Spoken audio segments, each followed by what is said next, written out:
Oui, gros match et grosse performance de l'équipe. Jamais simple de jouer en Corse et encore moins, plus compliqué d'y gagner. Et c'est ce qu'on a fait avec la manière. Vraiment une grosse performance collective face à une bonne équipe. Que dire? Cette équipe-là avait perdu une seule fois. C'était contre nous déjà. Ils étaient à 35 matchs, une seule défaite. Maintenant, ça fait deux, donc c'est vraiment une grosse performance et ça nous permet de continuer la dynamique. Et ça ne peut être qu'une grosse satisfaction en fait, cette victoire à Furiani.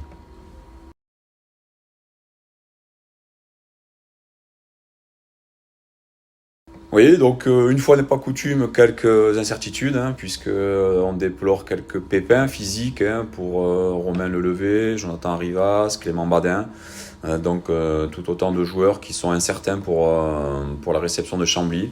On attend les derniers essais, les avis médicaux, les derniers examens pour vraiment être sûr de leur potentielle participation ou non. Donc voilà, on va voir ça, mais sinon pour le reste, tout le monde est OK. Mais il y a quand même trois quatre incertitudes à gérer. Donc, mais il y a l'effectif dans tous les cas, les joueurs et j'ai suffisamment de joueurs pour composer un effectif plus que compétitif.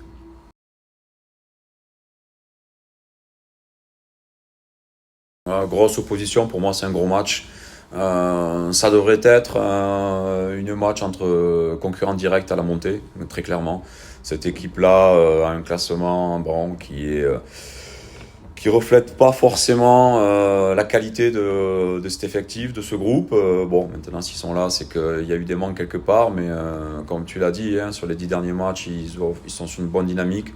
Ils n'ont perdu qu'un seul match à l'extérieur hein, de toute la saison pour l'instant, donc non, non, ça sera un super match, on a hâte à y être parce que c'est des vrais bons matchs de football, une équipe qui est à la fois technique, avec des considérations tactiques aussi très importantes, évidemment un peu de physique, mais non, super opposition et nous, pour continuer notre dynamique, il va falloir faire à coup sûr un très grand match pour pouvoir l'emporter face à cet adversaire.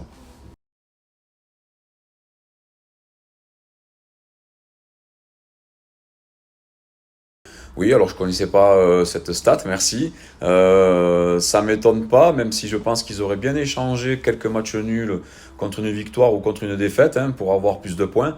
Parce qu'avec les nuls, on n'avance pas. Mais oui, oui, ça démontre qu'ils sont toujours très proches des adversaires, que même, je pense qu'ils dominent la plupart de ces adversaires-là, mais qui, soit par manque d'efficacité, ne l'emportent pas, ou par erreur défensive, encaisse des buts. On le voit bien hein, sur leurs deux derniers matchs. À Villers, ben, ils mènent 3-2, ils concèdent un penalty dans les temps additionnels.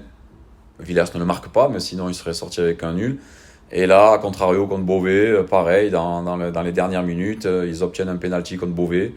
Ils le transforment pas, donc ça reste en nul et ça aurait pu être une victoire. Ben, je trouve que ces deux derniers matchs et ces dernières minutes dans ces deux matchs reflètent bien la saison de Chambly qui tient vraiment à peu de choses pour qu'ils aient 7-8 points de plus peut-être. Donc ça reste un adversaire très important de ce championnat. Et encore une fois, je répète, mais pour moi, c'est comme si j'affrontais un concurrent direct à la montée.